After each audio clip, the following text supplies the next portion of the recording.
Yeah, so this is I think our seventh or eighth webinar that we've done so far. So thanks everybody for coming out. And if you have seen some of the last ones, then appreciate you coming back. And if this is your first one, hopefully it's enjoyable and you learned something today. And we always leave time at the end for some comments or questions and whatnot. So yeah, feel free as we go throughout this. I do have a few housekeeping items, but you are here today to kind of participate in this webinar on assessing and creating wastewater capacity to support municipal growth. So typically when we do the webinars, it's kind of two parts, the presentation at the front and then a sort of Q&A discussion at the end. You can type questions. We have a Q&A window. You should see a little prompt at the bottom of your screen or sometimes at the top. So you can type in questions into the Q&A during the presentation or after the presentation, and we can address those all at the end. You can also put your hand up and we can take you off mute as well if you'd prefer to ask a question that way. And then, yeah, we always have some polls throughout the webinars, so keep an eye out for the polls. They'll pop up on your screen and you can answer them as we move along through the presentation. I do see there is one hand up. I don't know, Paul, but I don't know if, oh, the hand's still up. Maybe Paul, if you want to get off mute there, if you have a question up front or if it's just an accidental hand up. No, I think, can you hear me? Yeah. Okay. Yeah. No, I'm not seeing any mute or unmute buttons. I guess that's normally disabled, is it? Yeah. So we disable it at the front, but like I just did with you, I can kind of select person by person and unmute. So if you put your hand up through, we'll try and hold most of the stuff to the end. But if you have your hand up throughout, then we can get to you at some point and unmute the people that have any questions along the way. Okay, easy enough. Yeah, I just didn't see how I could ask a question or unmute myself, but that explains it. Thanks. Awesome. Thanks, Paul. Okay, so let's get started. So we did some housekeeping, quick agenda. I'm not going to run through this too quickly or too comprehensively because you'll see it all along the way anyways, but we'll do a bit of an intro, some background, talk about assessing capacity, hopefully creating capacity as well, some highlights, some risks, assumptions, as well as some future direction as well, which isn't here, but then we'll do a bit of a summary at the end. I'll do a quick introduction to Civica. I think probably most of the people in the call are fairly familiar with Civica. But if you're not, then basically our core focus and the work that we do is predominantly in collection systems. We do a lot of work in water resources and mostly in sort of the consulting aspect from capacity assessments, which we're going to talk about today, I&I. We do watershed studies, a lot more on the wastewater and stormwater side. We do a little bit of work on the water distribution side as well. And really our mission is to help build resilient communities, during rapid growth and during a changing climate, and trying to maximize the use of the existing infrastructure that we have in the ground. So really, when we talk about our mission and we talk about the presentation and the webinar today, I think a lot of those themes will certainly come through. So just a list of all the services, and we pair a lot of our consulting services with the ability to do a lot of that work in the field as well, whether that be flow monitoring, inspecting assets, CCTV inspections, all of that stuff. So won't get into that too much today, but there are definitely things that we're passionate about. A little bit about myself. So my name is Matt Malone. I'm one of the project managers and also the VP of Business Development at Civica. I've been working for Civica for almost 6 years now, with a brief stint at the Region of Peel, sort of in between. I did a year, 13 months at the Region of Peel as well. So a little bit of experience on the municipal side as well as the consulting side. And then today with me, I have Alan Villalobos, and I'll let Alan do a quick introduction to himself as well. Thanks, Matt. That was a really good pronunciation of my last name. A lot of people messed up, but you did great. Yeah, so I've been in Civica for 8 years now. The business unit lead of capacity management. So basically my team deals a lot with trying to solve capacity issues in the wastewater collection system, but also in the storm system as well. A lot of the modeling, a lot of master planning, working for both public and private developers. And I'm trying to explain a little bit of what we do in this webinar. Back to you, Matt. Awesome. Thanks, Alan. I guess knowing you for 6 years has helped with the pronunciation, so that's good. So as we typically like to do as part of the webinars is do the polls, and so you know a little bit about us. So you should see a poll launch, and we'd just like to know a little bit about more about you, what type of organization you work for. So you should hopefully see a poll. We'll give 30 seconds for everyone to fill it out, so we have an understanding of the group here.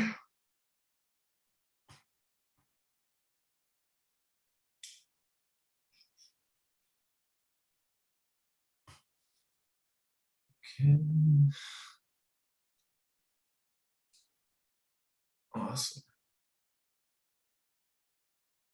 So I'll just stop the poll. So right now we have about 85% are from municipalities here today. We have 10% from sort of engineering, consulting, and contracting, and then 2 people from other. So welcome.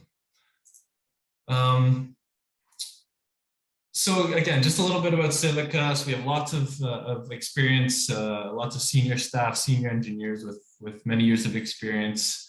I wanted to put this slide up. We recently purchased a combo truck. So this is our new combo truck, which is good for flushing and vacuuming. And this is our CCTV equipment, and a couple of our staff down there doing remediation in a maintenance hole.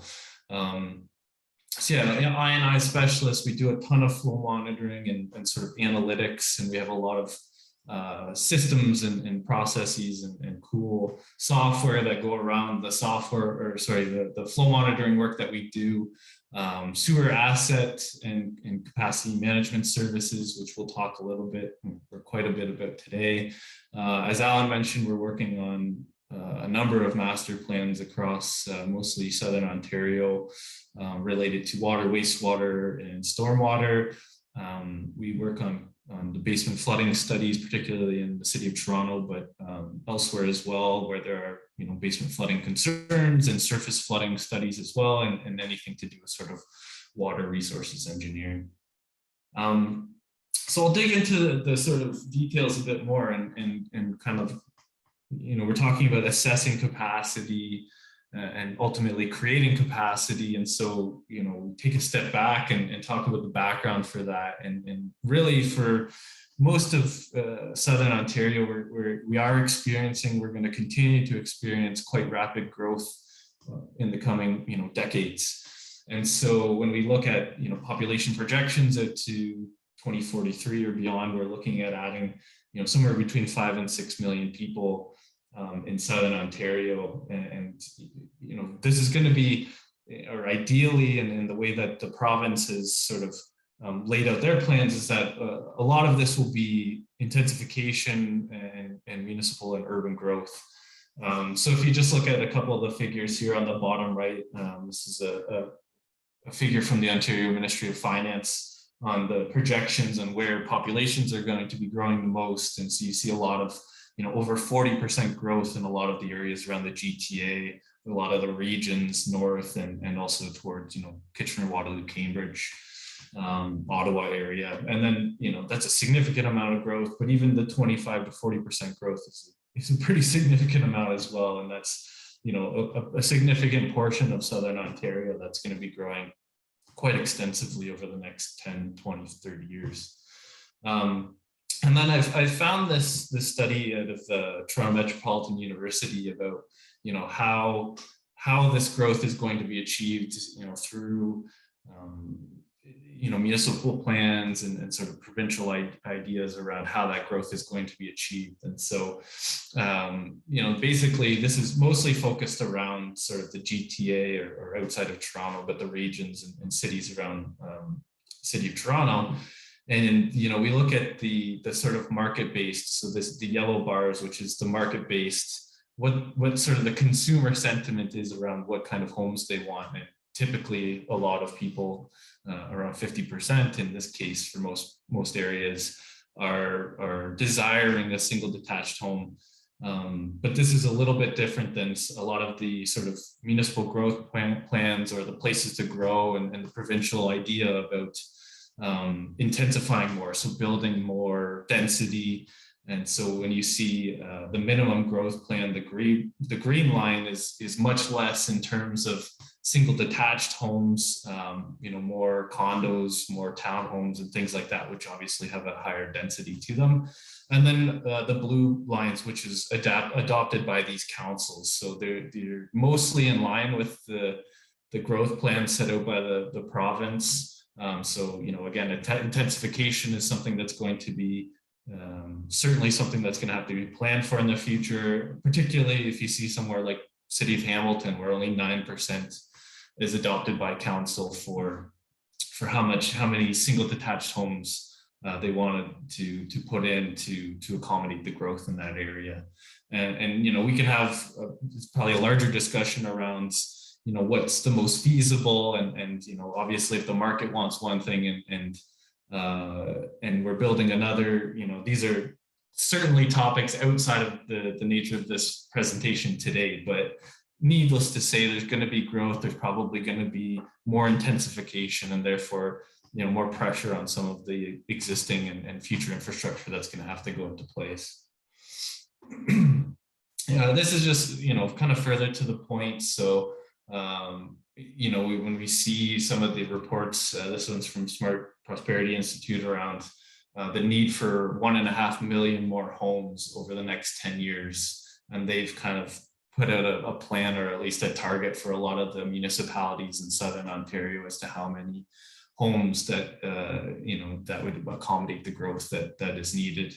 Again, depending on how the type of home or the type of building that's built, but it essentially, again, kind of just reiterates this point around there is this growth need.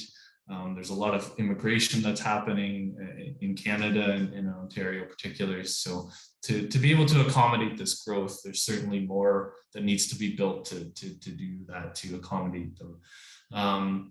So if we just think at 1.5 million homes needed in the next 10 years, that's around 150,000 homes per year. And this is just a graph that I pulled from Statista, which shows how many home starts there have been in the last 10 years or so. And this is in line. I was looking at some of the provinces numbers. I think they were right around 100,000 for 2021, so very close. And so if you think about what that increase is to get to 150,000 home builds, or home starts, that's a 50% increase. So again, just a bit of background on both the growth and some of the intensification that's likely to happen in and around Southern Ontario in particular. But this expands beyond into other areas of the country as well, Lower Mainland BC and other areas. And then when you kind of layer that in with climate change and sort of the impacts on wastewater infrastructure, there's a lot of reports and a lot of work out there that's been done by the federal government, IPCC, and various other international bodies.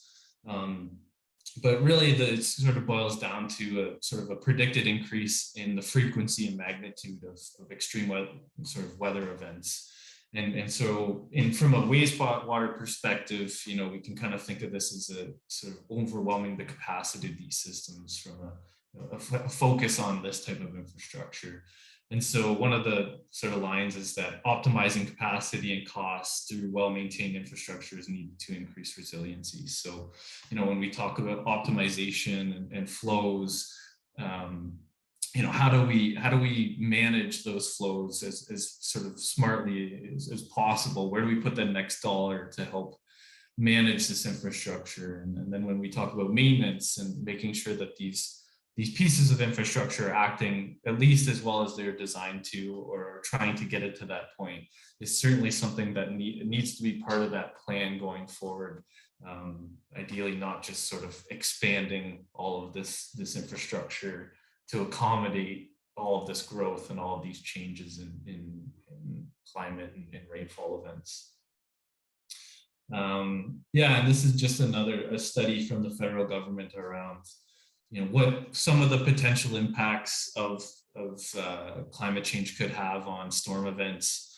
There's quite a bit of uncertainty around, the actual impact, and a lot of the more robust science, I think, is around the temperatures, and in theory, a warmer environment and a warmer atmosphere is able to hold more moisture, and therefore can release more moisture. So there is quite a bit of uncertainty around it. But if you think about a 50-year return period storm that's today by the late century being a 1 in 20-year storm, it certainly makes a difference in terms of how we accommodate and plan for those types of storms. Or a 5 to 10% increase in rainfall volume for that 20-year storm. So it's things that we're starting to see a little bit more in RFPs that are coming out for master plans or capacity assessments. Is let's incorporate some of these climate change scenarios. Let's look at sensitivity analysis. How can we plan now for what may happen or what's predicted to happen in the future? And you can do this under various scenarios, right? So just to kind of give some background on why assess capacity and why this is important in a sort of context of where we're going in terms of growth and changes in our storm events.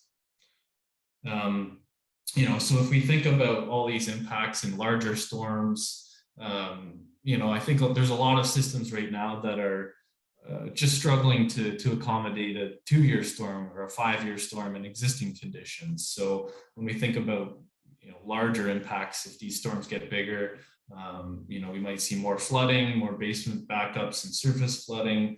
We're going to increase costs to convey and treat all that storm water that's getting into wastewater systems in particular.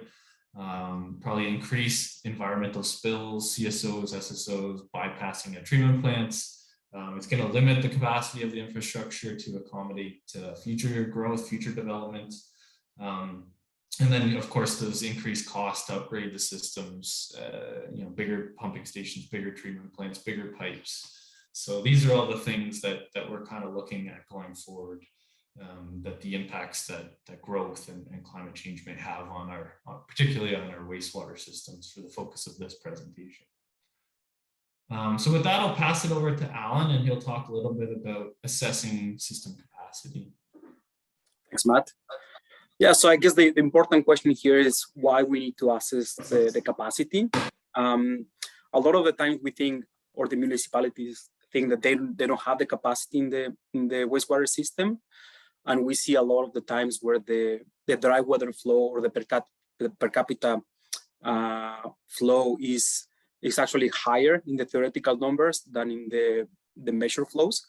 And this has to be for many reasons to the efficiency fixtures that we see in houses, like the shower heads or the washing machines, toilets, and whatnot.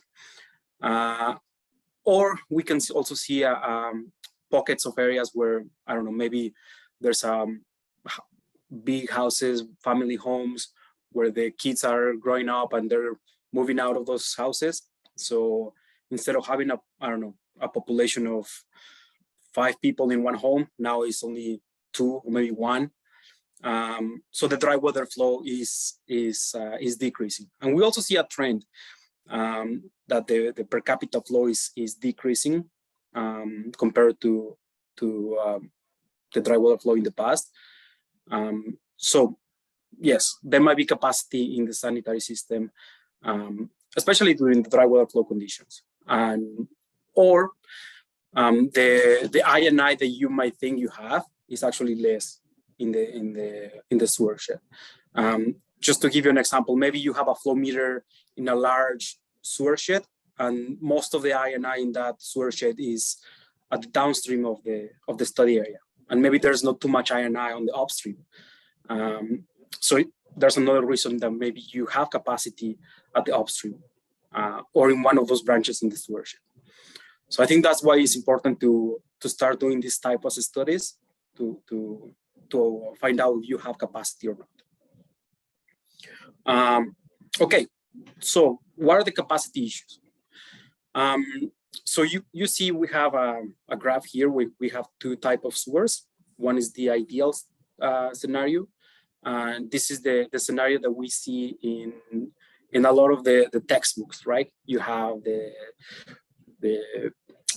base flow, you have the sewage, and then you allow for an excess of I&I. And that's great. We do all that stuff in university, and then when you start working on this industry, you will find out there's more stormwater entering the sanitary system, and that is causing a lot of issues. That's overwhelming the sanitary system. That's overwhelming treatment plants, pumping stations. If you are in a combined sewer, you are seeing a lot of overflows going to the environment, and therefore you are not complying with the AMECP 55. And obviously, this causes a lot of issues with the homeowners. We have backflowing going to the basements, and then you have lawsuits, and anyway, a lot of issues with environment and municipal facilities and homeowners. And all of this is causing a few points. One is delaying the development approvals. So if you have one development that wants to go ahead and you know there's capacity issues, the development has to wait for the municipality to create capacity by improving the system, or the development has to propose a solution and they should pay for the solution. Another issue is the high cost in performing the system upgrade, right? Because the typical or the traditional solution is just to upsize the sewers, and we're just pushing all the flow, the stormwater flow downstream. And obviously that type of work is also long time consuming. It takes a long time to do the studies and get approvals and the CAs. So that's a long process until the solution is in place. So now that we know what the capacity issues are, we need to know how to assess the wastewater system. And there are 4 ways that we would typically do it. One is the static analysis, which is the spreadsheet that everybody has used, where you know the population, you know the system characteristics, you add a flow rate, and then you know what is the capacity of the pipe based on the flow rate and based on the pipe capacity. And then you know if the pipe is over capacity or not based on that result. And that's it. That's the simplest way to do it. And then you have the models, the numerical models. One way to do it is just to have a simple model where you add the flows as a constant flow, as a constant rate. That will be a simple static model. And you have that scenario as a worst case scenario, right? You add the peak flow on top of peak flow on top of peak flow. And that's another way to do it, which is good. We're not saying it's not wrong. And then you have another dynamic model where you have a time series of dry weather flow that you see in the field, but you don't calibrate the model to wet weather conditions. Okay, so you don't know actually how the system is going to respond to a storm event. In those scenarios, you assume the I&I, typically giving you the I&I rate by the municipality. I don't know, a municipality or a city can tell you have to add 0.26 liters per second per hectare of I&I. And then you add it, and then you know if the system has capacity or not. And the more complex, but the more accurate is the calibrated model. It's a great tool to have because you assess the system capacity based on observed data, not only flow, but also the rain data is accounted in this model. So you know exactly how the system is going to react to a given storm event. That will be the best case scenario for you to have. The only problem with this type of problem is it takes time, right? You need to have flow meters and rain gauges from spring to fall. So you can capture all those large events and calibrate the model. So, okay, now that you have the system, the model, or you know the tool that you're going to use to assess the system capacity, it is important for the municipality to know the level of service, to know what is okay for the municipality to have. How you want to say if there's capacity or there's no capacity? Okay, because it's almost impossible to have all the flow, dry weather flow, plus the INI from any given storm. You can have a 100-year storm, and we guarantee you that you're going to have some type of surcharge in your system. So how much surcharge is okay? Or maybe you don't want to have any surcharge during I don't know, maybe a 5-year storm event or the 25-year storm event. So that is important to have from the beginning, because that's going to dictate if you have capacity or not in the system. So there's two things to consider when you create the level of service. One is the HEL, the hydraulic grade line, or the freeboard that we call it. So for those that doesn't know what the freeboard is, the freeboard in this type of analysis is the distance from the surface, grade elevation, to the water level, or HEL. Okay, so just to give you an example, in Toronto, when we do the basement flooding studies, we say we need a minimum freeboard or 1.8 meters during a storm event equivalent to the May 12, 2000 historical event. So that means that we need to have at least 1.8 meters distance from the water level to the surface. And that is typically the basement elevation, the 1.8 meters down or below the grade elevation. Okay, and the other consideration is the storm size. What storm size are you going to use to evaluate the system? When you run your model, are you going to use the 5-year storm, the 25, the 100-year? So that is important to have in your model and evaluate the system based on that level of service. Okay. So if you are a developer or you're working with developers, if you are a municipality and you're working with developers, you know this type of analysis are typically done during the master plans or basement floodings or the pollution control plans. So these are like wide studies, is not specific to a development. So it is important to have some sort of guidelines if you are working with developers. And if you are a developer, you need to know what tools you need to have to start working or to start doing the analysis for the capacity assessment, right?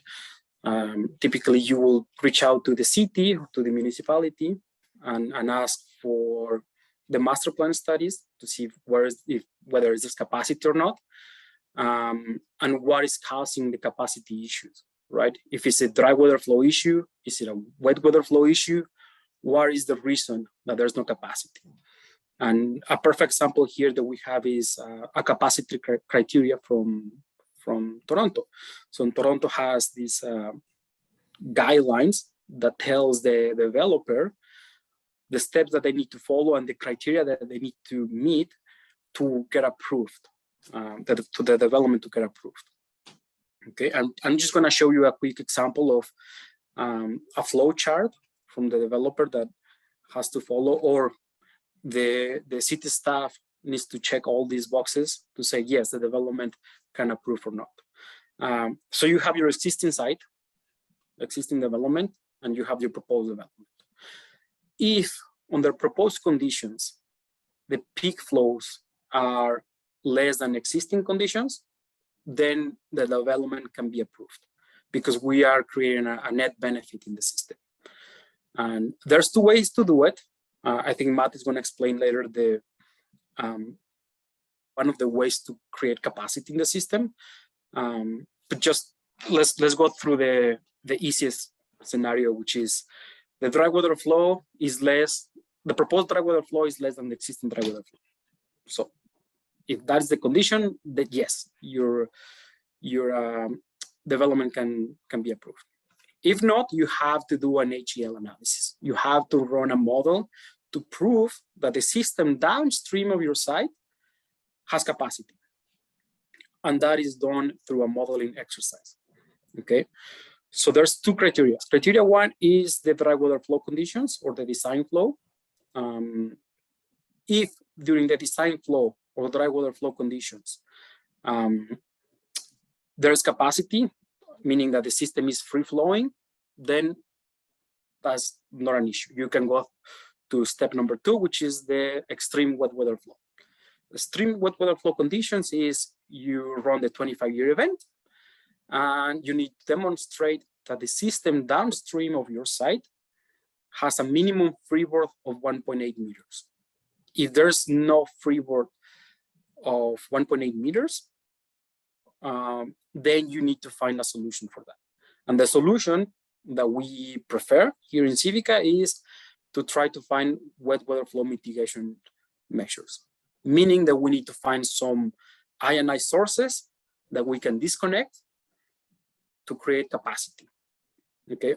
Now, it is important to say that even though you're disconnecting some of the wet weather flow sources, you may still not be at the 1.8 meter criteria, but you are creating the system, you are creating a net benefit in the system. You're improving the system.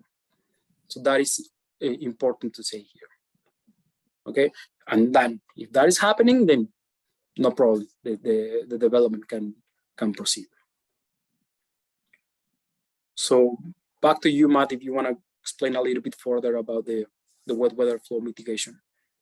Awesome. Thanks, Alan. So before we get into the sort of second half, the creation of capacity, I'll just launch another poll here. And really the question is, are you experiencing capacity challenge? Are you aware of capacity challenges in the systems or the jurisdictions that you're working, either due to, wet weather flow, growth, and or climate change impacts?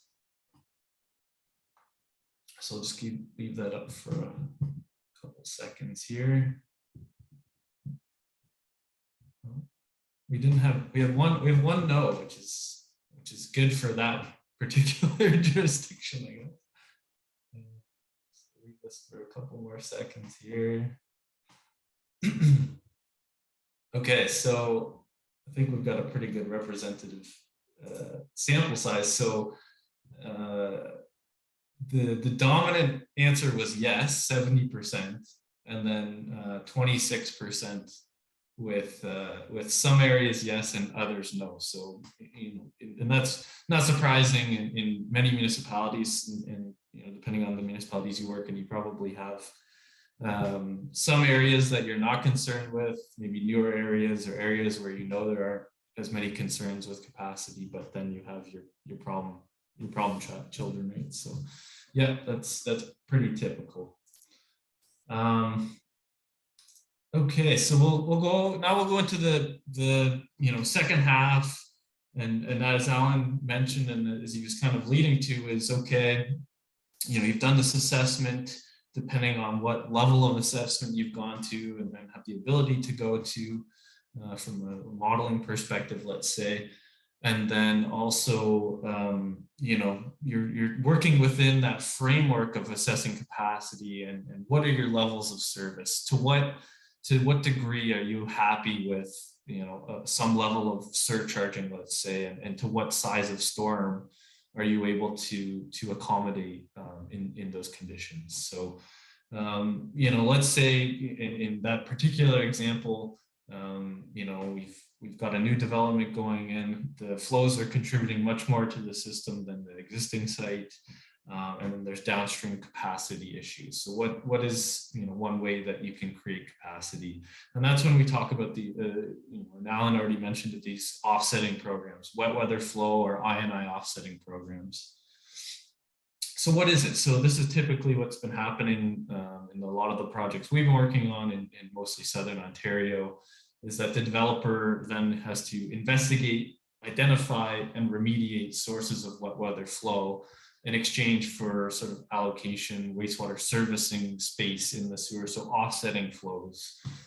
These are typically governed, and you know, City of Toronto has their guidelines, and it can go right into a sort of a site plan approval or agreement or a subdivision agreement that sort of sets clear expectations as to what's going to happen, how much flow needs to be offset to allow developments to go forward.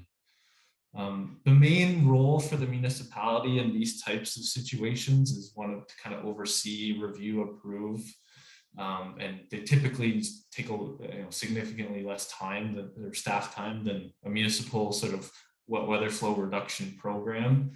And then at the end of the day, sort of, you know, the municipality reduces wet weather flow in the wastewater system, growth is supported, the developments are allowed to go through, and residents in these areas, in the local area, benefit from fixes to that happen in this existing infrastructure in the area. And in some jurisdictions, they're also reporting reductions to the MECP, so that can be part of an overall understanding of how you're, you know, doing system improvements to your systems. One of the sort of key cornerstones to these programs is this net benefit process or net benefit approach to the wastewater system. So most of these programs have at least a 2-to-1, some are slightly different, but basically what the process or the program approaches is that to increase the resiliency to the wastewater system, whenever these remediation, these recovery works happen to free up capacity, some portion of that is retained by the municipality. So a lot of the programs we worked in are 2-to-1. So for every 2 homes worth of flow that's taken out of the system through wet weather flow reduction measures, only 1 is allowed sort of back into the system. And that's gone from 2-to-1 up to, I think we have some projects where it's closer to 3 or 4-to-1, just depending on, you know, the local conditions and what the municipality wanted to sort of get out of that area. And so this is just a diagram at the bottom, kind of showing that in a more you know, in a figure showing the reduction in I&I or wet weather flow, and then just in twice as much I&I or wet weather flow coming out than that, you know, sanitary flow or wastewater flow that's going back into the system. And this is, you know, a process that, you know, we've refined over the last 10 years or so, completing projects in Ontario. It looks like a fairly long and lengthy process, but I'll show you in a second how that compares to some of the other options to free up capacity. They're always supported by a very robust stakeholder communication plan. We're out there, we're doing work in public property. Sometimes we're working on private property, looking for sources of wet weather flow or I&I to wastewater systems. So we're always out there trying to get as much information to the public and let them know what we're doing ahead of time, as well as with all of the various, you know, planning, development, operations groups that municipalities have that need to know what's going on in their systems.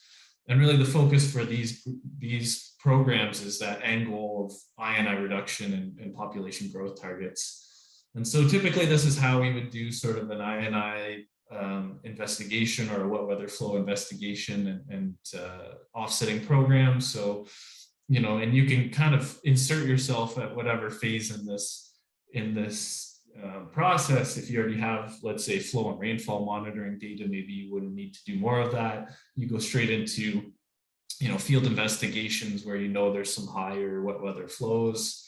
You know, typically when you go into an area with high flows, you're going to find defects or issues within the system. So you evaluate those defects, you figure out how much flow they're contributing to the system.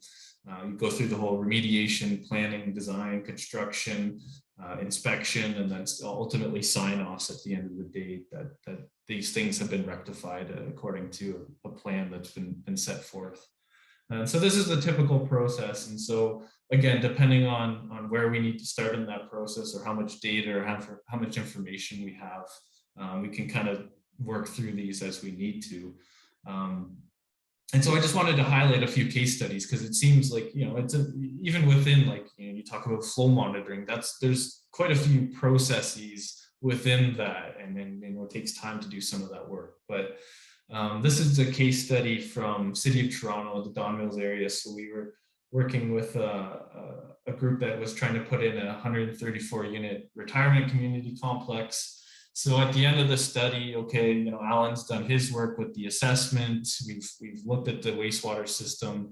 There isn't capacity. So here's your, 3 options. There's probably more, but just for purposes of simplicity, here's three kind of the main options. You can do nothing. It doesn't cost anything, but then the development is not allowed to proceed. You can upgrade the downstream sanitary pipes. So we identified where the surcharging, where the issue, the capacity constraint in this particular system was. So you can upgrade those pipes to allow satisfy those level of service conditions that we talked about earlier. That was probably going to be about 3 to 5 years, if not longer, $5 to $10 million. And then that can, development can proceed. And then the final option was this wet weather flow offsetting. And this is ultimately what was decided to move forward. It took us 6 months to complete, $200,000, and the development can proceed. This includes all of the consulting, field work, and remediation that's required as part of this program. So you can just see how it is a fairly extensive process, but if there is the ability and the capacity to do this type of program, it can work really well to help this growth go forward. Another case study, so this is in sort of the Danforth area again in Toronto, so 6,000 unit mixed use buildings. So again, same kind of process or outcome, and 3 options. The first one, again, do nothing. The second one was downstream sanitary pipe upgrades. This was going into a floodplain, so there was a lot of issues and a lot of time and money that was going to go into doing these upgrades. I think I'm pretty sure most of these upgrades were already identified as part of basement flooding studies before.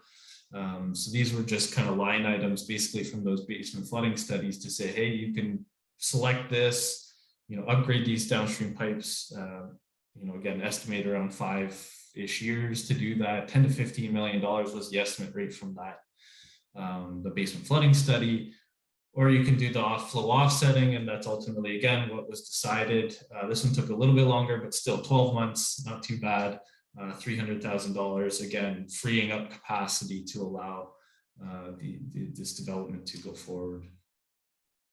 And so when we look at it at a much larger scale, and we can go into a lot of detail on all of these programs, but for today, try and keep it pretty high level. But we've done this in I think 7 or 8 different municipalities now. And we've obviously freed up capacity for significant new developments. So a population of nearly 24,000, and that's after a 2-to-1 in most cases. So somewhere between 45, 50, 60,000 persons, population wise was, accommodated through these types of programs across numerous municipalities in Ontario. So just the highlights, the high success rate in freeing up capacity for short and I highlight short and medium term needs because ultimately, as we bring in, some of the earlier slides, 1.5 million homes, and if we're building thousands of homes in a particular area, in a greenfield area, or even intensifying areas, ultimately, we're going to need to build new pumping stations, new treatment plants, upgrade some of this infrastructure. So we see this as a really helpful program, especially for those short-term needs where we're trying to get things moving ahead faster and support that growth in sort of a short to medium term time frame. We did a few initial pilot projects in York Region, and this led to a sort of full-on developer-led INI reduction program that's supported by the region. And we have 2 projects currently ongoing in the town of Newmarket. And this model of is the net benefit, that 2-to-1 ratio is sort of the preferred, adopted and preferred method for multiple municipalities, every one that I listed in the slide before. And it's an excellent model to assess with both greenfield and infill development. So again, whether it's part of a subdivision approval or a site plan approval, and where those capacity constraints are, it has worked in sort of both situations, let's say. There's a few risks and assumptions, as with anything we do. There has to be buy-in for assessing capacity, and further to that, model availability, ability to monitor flows, and the time that it takes to do some of these things, obviously. Buy-in again that this offsetting is a feasible solution. So just a lot of education. We've done a lot of education with multiple municipalities over the last 3-5+ years on these types of programs, and getting it into the sense of this is something that is a feasible solution, again, mostly for that short and medium term, but again, depending on the level of the issue, it could be a long-term solution as well. And then the last one, which is kind of obvious, but at the same time probably needs to be said, is that the wet weather flow is actually high enough to offset flows. So if you have a relatively, let's say, tight system, these types of programs won't work if you're trying to squeeze out, if your flows are at your design criteria or below your design criteria, and you're trying to squeeze out more capacity. It can be very challenging. We've done some work in some tighter areas, and it's possible, but it just makes it a lot more challenging. But a lot of municipalities have areas that they know of, as we saw in the poll earlier, where they know there's capacity constraints and wet weather flow issues. So there's typically an avenue for this, depending on where we're working and the nature of the flows in most systems, which if you have wet weather flow or INI issues, don't worry, you're not alone in that sense. I just want to take I want to wrap up pretty soon, but I just want to take a quick minute or two to talk about some of the future, or at least one of the future directions that we're going anyways. And so we do a lot of work with software as well around, I mentioned earlier about the flow monitoring. We're looking to do a lot more of the modeling and try to be a little more predictive in the nature of the modeling that we do. So this is a screenshot from the software that we're piloting out and we're testing right now. And this is essentially what this is sort of a real-time capacity assessment module, where the line in blue is our modeled flows. So this is getting updated constantly. The black is our measured flows. So this is what's actually happening in the sewer system. So you'll see the nice diurnal pattern for your daily flows. And then at this green line, this is sort of now, this point in time, which is now, and everything that's ahead of it in pink is sort of predicted flows, right? So we're tying in radar, we're tying in precipitation forecasts so that we can predict, when those rainfalls are going to happen, and what is the resulting impact on the sanitary sewer or the wastewater system.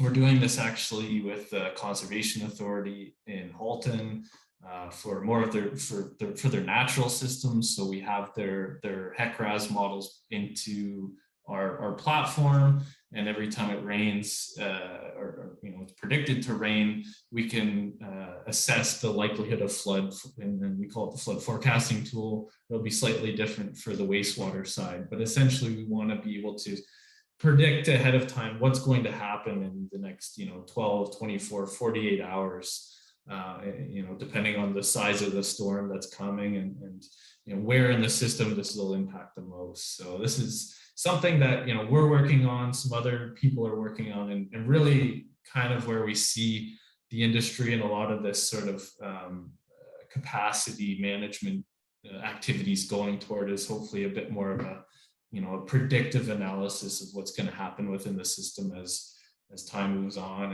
And ideally we can put in a module where you can add some new development flows as well, and how is that going to impact your dry weather flow rates. And again, you can superimpose your storms to see how that's going to impact your system on a on a bigger basis and during some of these events that cause all the sort of capacity constraints or issues in many of these systems.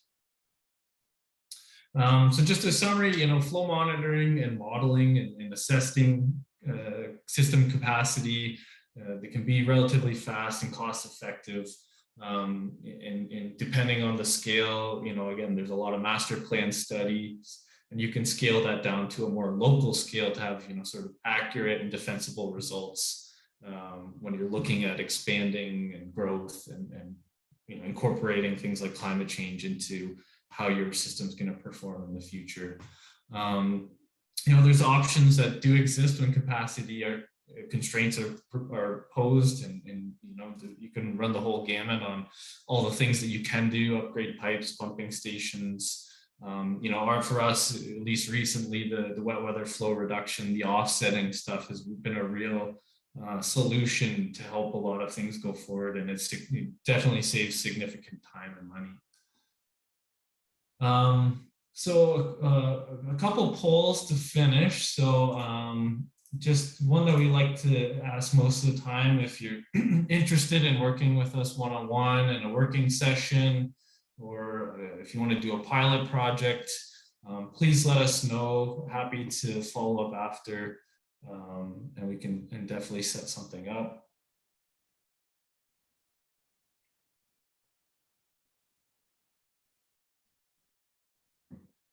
We'll just give a few seconds for that. I'll try and leave 5 minutes or so at the end. And we can stick around for another 10-15 minutes if we need to.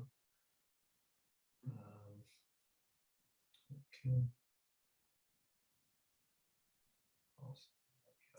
Poll, thank you.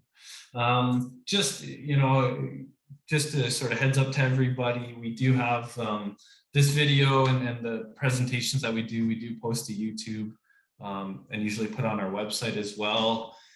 So if you ever want to re-see this video or share it with other people, you can go on there. We do have I think, like I said, this is our 7th or 8th or so, something like that, webinar. So I believe all of the videos from past webinars are up there as well. So if you ever want to check out any of the other webinars, feel free to check out our YouTube page or go on our website as well. You can access all the stuff through there. And then one final poll, and you can click on as many of these as you want. You don't need to just select one, but we're setting up more webinars, and I have some ideas around on the types of webinars that we want to do in the future, but also want to get the opinion of the folks that take some time and join us today as to what's important to you, and it will help kind of inform some of the content that we can create going forward, because always want to cater to the audience as to what's most important to you and some of the things that we're working on that might be of further interest in the future. So I'll leave that up for a couple seconds.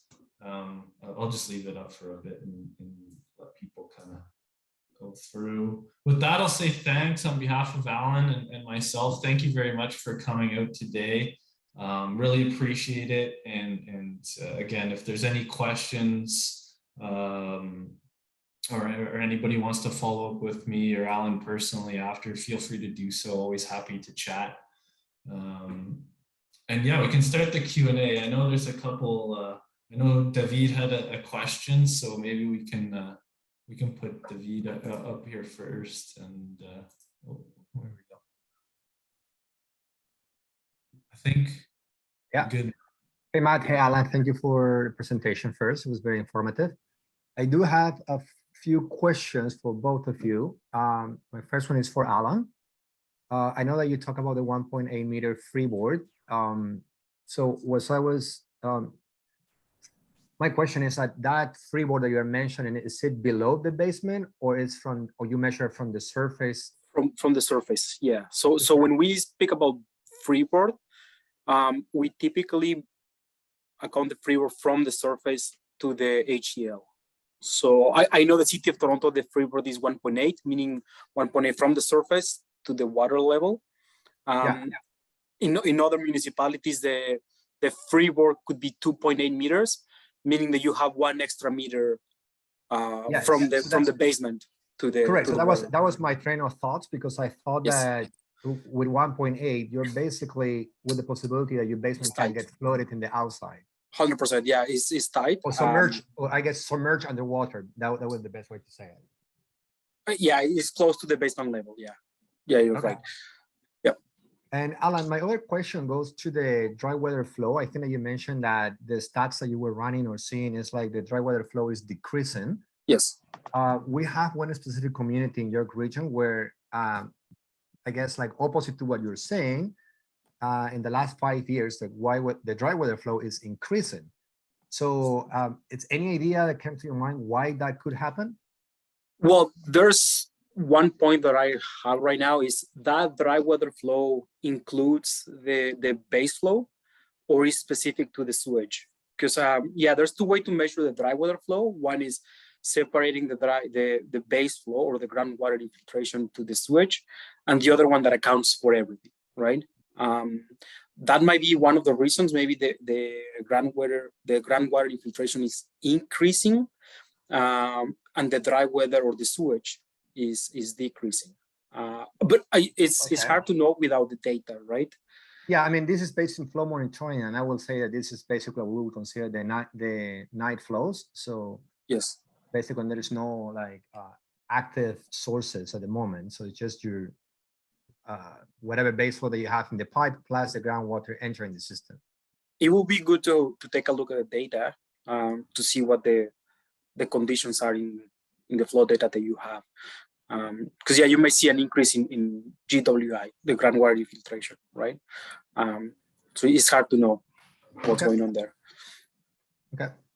Or sorry, and just another point, David. Population is important to know the population, right? Because if you don't have the right population, those numbers are going to be off. Okay, sounds good. I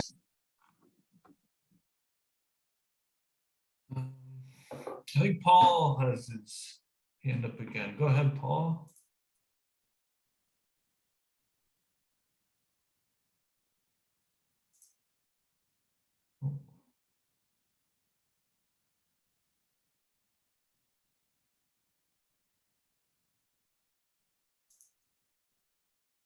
I don't know. We had success at the start, not at the end.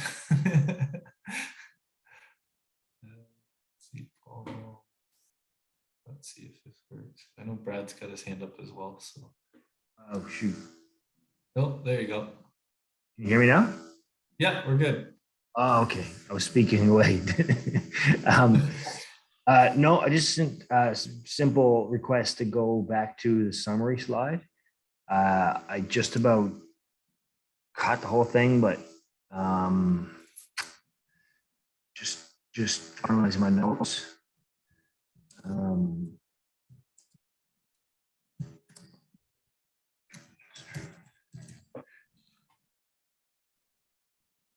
You guys can see the slide still, right? Yeah. Yeah. So the big theme here is WWF, the World Wild Wrestling Federation. Is a good solution. It's the Vince McMahon solution is donate to your local WWF. World, I think it's World Wildlife Fund now. Yeah, they were forced to change to WWE. Yeah. But I do remember the WWF, the good old days. Anyways. Exactly. Okay, got it. Thank you. Brad. Hi, folks. Thanks, Matt, Alan. That was great. Appreciate that.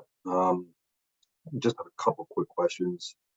Are you folks aware that as to whether or not the province has the understanding that these issues are apparent given the province's mandates for intensification, like downwards, like do the people upstairs know that this is an issue all over others?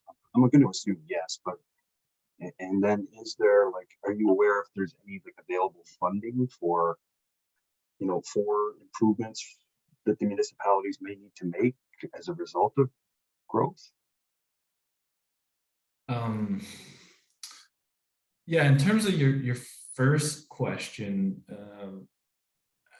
I mean, my sense is that, and the ministry just came out with the new CLI ECA regulations, right? Which is there was a big, stakeholder group that met.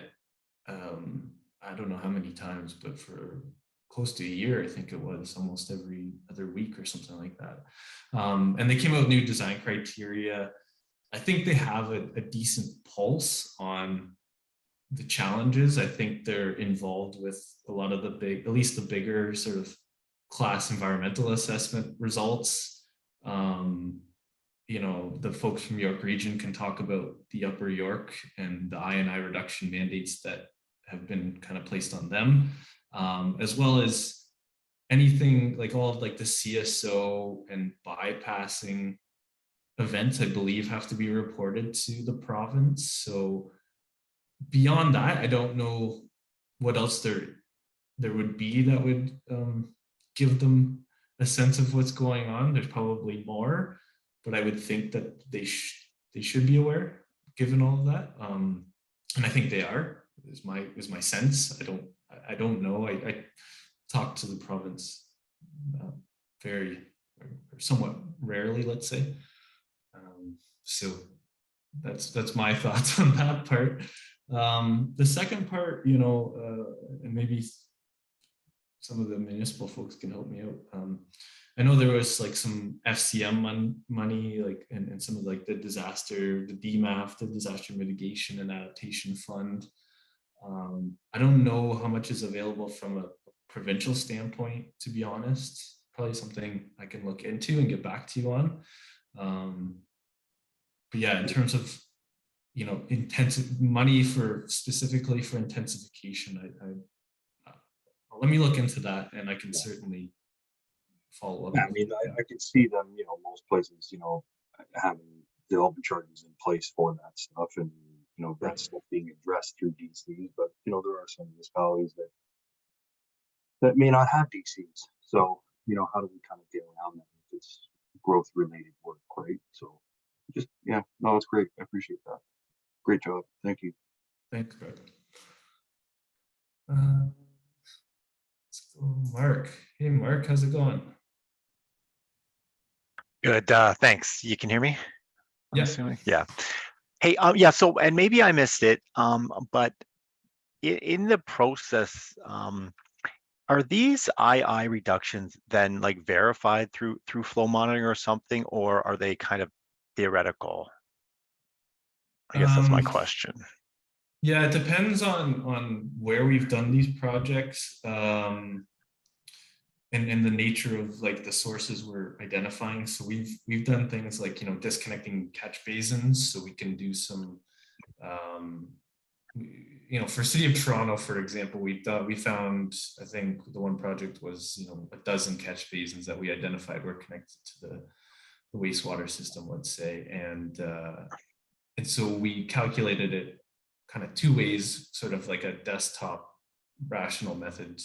And then we also input the catchment areas for those catch basins into the model and modeled the reductions that way. So we did it a couple different ways for that kind of application, let's say. We don't typically do flow monitoring because it can be difficult to see reductions, even if you're like, I think in that particular case, we were, yeah, that's a significant amount of flow that was coming out of the system, but it was going into a series of pipes that had like 500-600 liters per second of flow, dry weather flow. So it's difficult to, even if you're taking out, 10 liters a second or 20 liters a second in a catch basin from a 600 liters dry weather flow, and you're trying to see the impact on the wet weather flow response. It can get a little tricky. So depending on the nature of the source, typically, and between Toronto and let's say York Region, it's more of like a desktop and modeling exercise than a pre and post flow monitoring exercise. I don't know, Alan, if you want to add anything to that, or if that makes sense. No, that's right. Yeah, so a lot of the times we don't have historical data, like pre disconnection of the catch basin or a downspout. So it will take a lot of time to put a flow monitoring program, capture enough events to know the INI, and then do the same post remediation, right? And sometimes you have very dry years, and you compare to a very wet year maybe, so it doesn't really compare the flows. So yeah, like Matt says, more like a desktop analysis. Okay, so is that why they used, I guess, the 2-to-1, the 3-to-1, 4-to-1, whatever II reductions for new capacity, kind of a safety factor? Yeah, exactly. So Okay. I mean, like, again, depending on the nature of the source, if it's a catch basin, like we've gone out and done surveying, so we know exactly the contributing area to a catch basin. So we're pretty confident in what that flow is getting into the system through that source. But yeah, the net benefit, the 2-to-1, 3-to-1, 4-to-1, whatever it is at least incorporating some factor of safety too, so that, yeah, as you said, it's a little bit more forgiving. Yeah. Okay. Yeah. Thanks a lot. Really appreciate it. Great job. Thanks, Mark. We did have I'll just address one. Sorry, did you have another question, Mark? Or you're good? No, I'm good. Thank you. I think you're still off.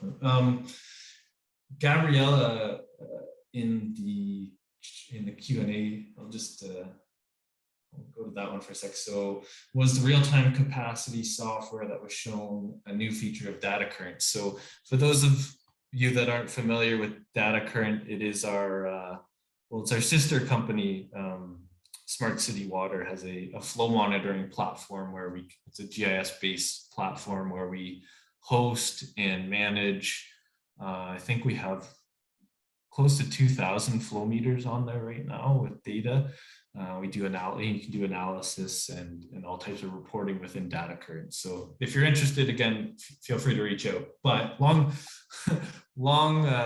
answer short is, yeah, that is our intention, Gabrielle, is to have that as a sort of additional feature to data current, is to connect the flows that we're collecting from a sanitary flow monitor and data current into this, flow forecasting tool to sort of automatically assess capacity on a sort of real or near real-time basis. So if you're interested in learning more or trying to pilot it, I think we're building a few different models with a few municipalities. So it's still in the early stages, but happy to chat further if that's something you're interested in.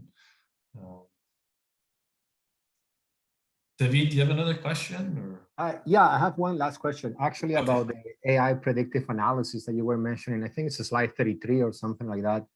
My question is like, A, when do you guys think that it will be ready? And two, do you mind telling me like how many years of data do you use to kind of like make the predictions? Yeah, I mean, we'd like it done sooner than possible. So any partners we can find, like the York, region of York, that wants to partner with us on some of this stuff, or others out there. I mean, the one that we're working on with Conservation Halton is up and running. It's been running for the last year or two, I think. So they have the HECRAS models in there. We're importing radar data, forecasting it, let's say 24 to 48 hours. So it's already a working system. Again, that's more on the sort of, we'll call it natural catchment side. So it's just a matter of finding a partner and working through the kinks on the wastewater side. So it could be, 6 to 12 months, I would think, Okay. but I don't know. In terms of the data collection part, I mean, and maybe Alan can speak to this a bit better, but typically, I guess from a dry weather flow standpoint, it doesn't take too long to get a pattern, or for the modeling software to recognize and produce a pattern for dry weather flow, and you can have your certain tolerances around how much you want it to be match up in terms of timing and flows and volumes and stuff like that. From a wet weather standpoint, I mean, the more data, the better, but I don't think you need any more than, I mean, we're currently calibrating a lot of models, across many municipalities with 3, 5, 7 storms, something like that, and validating with a couple, 1 or 3 more. So, I don't know, Alan, correct me if I'm wrong, but I don't think it would take years and years of data to do something. No. I mean, obviously, the more data you have and you can calibrate the model, the better. But no, as long as you have, even if you have one rain event and you want to test it with the one rain event, it should be good. But obviously, you have to know there's only one rain event that was calibrated to. So yeah, so Alan, so the current model that you have, if I understood well what Matt was saying, it has at least 1 year of data since or working with the more. conservation or more. Yeah. So what is the accuracy of the model? So if you guys need to predict the next storm, how accurate is that? 90%, 95, 70%? What are the numbers that you're getting now? I don't have that information with me right now, David. I can talk to the folks that are working on that project to see what are the accuracy they're getting. I don't know, Matt, if you know the accuracy of the prediction. Yeah, I'm not exactly sure. I think one of the biggest challenges that we have now and will continue to see in the future is the rainfall data. I mean, look at your weather app right now. It probably says it's going to rain in 15 minutes and then it doesn't do it, right? Like, and that's 15 minutes out, right? So I think the biggest challenge in anything that like this is more the accuracy of the rainfall predictions. But I think our intention would be to get it into an accuracy that would be, similar to like the accuracy requirements when we're doing some of the WAPUG and all the modeling requirements that we have when we're calibrating a model, right? It's like it needs to be within whatever 90% peak flow and 90% volume or 95% volume. Alan's the modeler and I'm just another guy, but throw some numbers in there. Ideally you're trying to match those those criteria so that you can say, yeah, this is an accurate model and it's going to predict what's going to happen given X rain event. If X rain event doesn't happen, then it's hard to understand what the ultimate impact will be. But I think that's where we're going. Hopefully, in the next 5-10 years, we get a little more accuracy in our weather projections. Okay. Hopefully that makes sense, David. I don't know. Yeah. No. Thanks, Matt. Thanks, Alan.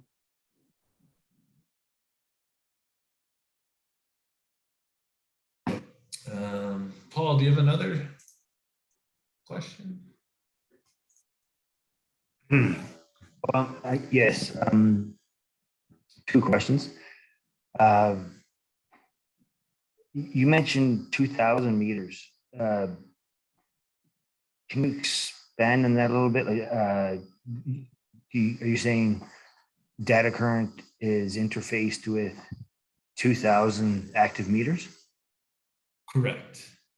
Yeah, so we have I think Civica, we own and operate over 300 flow meters ourselves. And then we also have data coming in from partner organizations. So Data Current has all of City of Toronto's data and all of Region of Peel's data as well going into it, plus a few others. So yeah, and then we have historical sites. And yeah, there's a lot on there. Rain gauges as well, I imagine, yes. Yep, rain gauge, flow, and then we have flow or level. We have stream flow, temperature, any sort of like time series data that's related to flow monitoring, climate monitoring. We have for Conservation Halton. I think we have some sensors that are doing relative humidity and radiation and stuff like that. We can get that onto there as well. Yeah. Is that where you said you have the one sort of predictive, maybe quasi or fully AI based system working now in Halton? That's the note I have. Yeah, so we're actually I'm hoping to, the plan is to submit an abstract for that to do a presentation on that at the WEO annual conference next year. That'll be in April in Toronto. And then we'll probably do a separate webinar sometime around that point next year as well, through ourselves and our sister company, Smart City Water, and hopefully Conservation Halton can join us for that as well too. So it's still early days, but that's our intention, is to kind of spread the word a little more on that system. Almost done with you. You just said it from typing and yeah, that Data Current is produced by a sister company. You just covered what? Smart City Water? Smart City Water, yeah. Okay. And my final question is going back to a good question raised about sources of funding. You mentioned two provincial programs, DMAF, and the other one, FCM or something, or? I think they're federal. I think both are federal. Are they? Okay. What was the second? What was the second of the two? FCM or?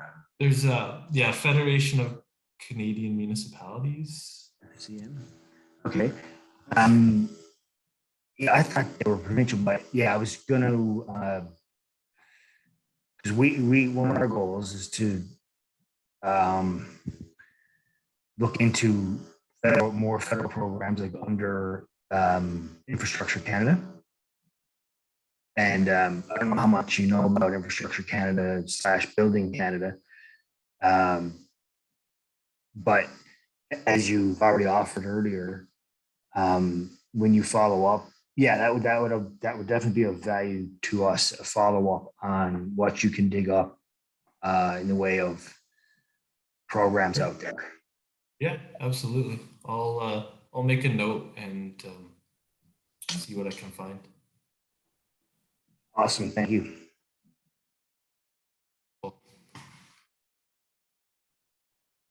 Okay, I think that's it for questions. So again, if you stuck around, thanks for coming out and thanks for joining. Always feel free to reach out. Happy to chat offline as well, or if you want to have a one-on-one or something like that. Myself, Alan, we're always here. So thanks again. Everybody enjoy their Wednesday, and we'll talk to everybody soon. Hopefully see you at some events or webinars or something like that soon. All right. Take care, everybody.